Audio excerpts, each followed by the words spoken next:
Big win for protesting organizations in Sivsagar district of Assam. Marwari community apologizes for assault on indigenous Assamese youth.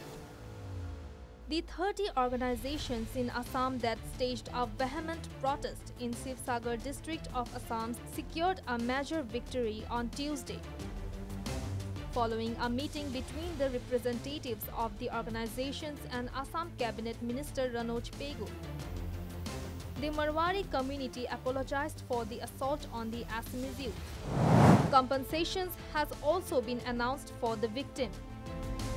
On the other hand, the organizations have demanded that the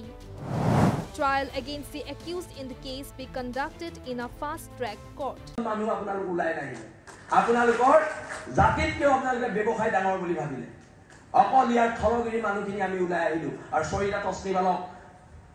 আতাসুৰ নেতৃত্বত আন্দোলনত শহীদা তসনিবালে নিয়াই পাইছিলে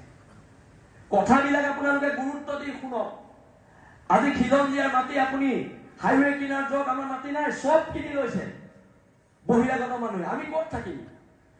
ক'ত থাকিম আমাৰ ভৱিষ্যত প্ৰজন্ম ক'ত থাকিব আমাক মাটিৰ ওপৰত অধিকাৰ লাগিব আজি ইয়াত মাৰৱাৰী সম্প্ৰদায়ৰ মানুহ আছে আমি ওয়েলকাম জনাইছো অহাৰ বাবে আপোনালোকৰ যিবোৰ প্ৰতিষ্ঠান আছে 80% মানুহ আমাৰ খিলঞ্জিয়া মানুহ আপোনালোকে নিয়োগ কৰিব লাগিব আপোনালোকে ইয়াত আহি বেপাৰ কৰি আছে আপোনালোকৰ সমাজ জীৱনৰ প্ৰতিটো একো নাই আপোনালোকৰ শিৱসাগৰ সমাজ জীৱনৰ প্ৰতি কি অৰিহণা আছে একো অৰিহণা নাই আপোনালোকে অন্তত খিলঞ্জিয়া মানুহখিনিক দিব লাগিব চাকৰি কালি প্ৰতিবাদ হৈছে হাজাৰ মানুহ কোনোবাই আপোনালোকক কিবা এটা বেয়াকে কৈছে নেকি এইটো আমাৰ সহনশীলতা কিন্তু আমাৰ সহনশীলতাটো আপোনালোকে আমাক দুৰ্বলতা বুলি নাভাবিব আমাৰ সৰলতাটো আপোনালোকে দুৰ্বলতা বুলি নাভাবিব আপোনালোকে যে ইয়াত বেপাৰ কৰি আছে কেলে বেপাৰ কৰি থাকিব পাৰিছে জানে অসমীয়া মানুহ অতিথি পৰায়ণ অসমীয়া মানুহ সহজ অসমীয়া মানুহ সৰল সেই কাৰণে পাৰিছে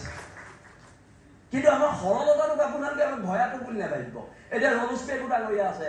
কালি মোৰ এগেইনষ্টত এজন মানুহে গুৱাহাটীত কেছ দিলে তেওঁ আপোনালোকে দুটা পিএছও দি দিলে এতিয়া মোৰ এগেইনষ্টত যে কেছবোৰ দি আছে মোৰ পিএছও কিটা ক'ত মই ৰমেশ পেগু ডাঙৰীয়াক প্ৰশ্ন কৰিছো আইনখন সকলোৰ কাৰণে সমান হ'ব লাগিব আপোনালোকে বহিৰাগত মানুহ এটাক ধমকি লগোৱাৰ কাৰণে দুটা পিএছও দি দিলে মোক সব জেগাৰ পৰা মাৰিম কেছ দি আছে আপোনালোকে মোৰ পিএছও কিটা নাই এইটো নহ'ব নিৰাপত্তা মোকো দিব লাগিব হয় নহয় মই খিলঞ্জিয়া ভূমিপুত্ৰ মানুহ মোকো নিৰাপত্তা দিব লাগিব আপোনালোকে যদি ৰাজস্থানৰ মানুহজনক নিৰাপত্তা দিছে আৰে মোক নিৰাপত্তা লাগিব ৰমেশ পেগু ডাঙৰীয়া Meanwhile, MLA from Sivsagar constituency in Assam, Akhil Gogoi, stated that only 3 out of a total of 5 accused were arrested in connection with the incident. He demanded that the remaining 2 be arrested soon. খিলঞ্জিয়াক আক্ৰমণ কৰা যিসকল মানুহ আছিল তেওঁলোকৰ 3 জনক এতিয়ালৈকে গ্ৰেপ্তাৰ কৰা হ'ল কিন্তু আন 2 জন এতিয়ালৈকে গ্ৰেপ্তাৰ কৰা হোৱা নাই 5 জন মানুহ আছিল তাৰে 3 জনক গ্ৰেপ্তাৰ কৰা হ'ল এতিয়ালৈকে বাকি কেইজনক গ্ৰেপ্তাৰ কৰা হ'ল আমি বাকি 2 জনকো গ্ৰেপ্তাৰ কৰিবৰ কাৰণে দাবী জনাইছো On the other hand, organizations and people in Dergaon under Golaghat district of Assam have issued a 3-day deadline to BJP leader Gaurav Somani. The organizations and people in Dergaon have demanded that the BJP leader issue a public apology for lodging an FIR against Bir Lachit Sena leader Shrinkhal Chaliha at the Dispur police station. Somani withdrew the FIR following a threat from the Alpha Independent. However, the people of Dergaon stated that mere withdrawal of the FIR would not be enough. They demanded a public apology from the BJP leader. যোৱাকালি আমি সকলোৱে গম পাওঁ বীৰ লাচিত থানা অসমৰ প্ৰশাসনিক সচিব শৃংখল চলিহা ডাঙৰীয়াৰ ওপৰত তেখেতে এখন এজাহাৰ দাখিল কৰিছিলে আৰু ইতিমধ্যে আমি ধন্যবাদো জনাইছোঁ যে তেখেতে বৰ্তমান সময়ত কিহৰ কাৰণে আমি আলফা স্বাধীনকো ইতিমধ্যে আমি ধন্যবাদ জ্ঞাপন কৰিব বিচাৰিছোঁ আপোনালোকৰ মাধ্যমৰ জৰিয়তে তেখেতৰ ভয়ত হয়তো সোমানীয়ে এই কেছখন উঠাই লৈছে আৰু দ্বিতীয় কথাটো হৈ গ'ল আমি ইয়াত তেখেতৰ ঘৰ ঘেৰাও কৰিম বুলি ভাবিছিলোঁ কিন্তু বৰ্তমান সময়ত তেখেতৰ ঘৰত কোনোবা ঢুকাইছে। তো অসমীয়া মানুহৰ যি সংস্কাৰ, যিটো আমাৰ কালচাৰ, যিখিনি আমাক উপৰি পুৰুষে শিকাই থৈ গ'ল, সেই হিচাপত তেখেতৰ ঘৰত বৰতীয়া দিম বুলি ভাবিছিলোঁ, কিন্তু এতিয়ালৈকে তেখেতৰ যিটো সৎকাৰ হোৱা নাই। তো আমি খবৰ ল'লোঁ, খুৰাকৰ লগত কথা পাতিলোঁ, আৰু এটা কথা স্পষ্টকৈ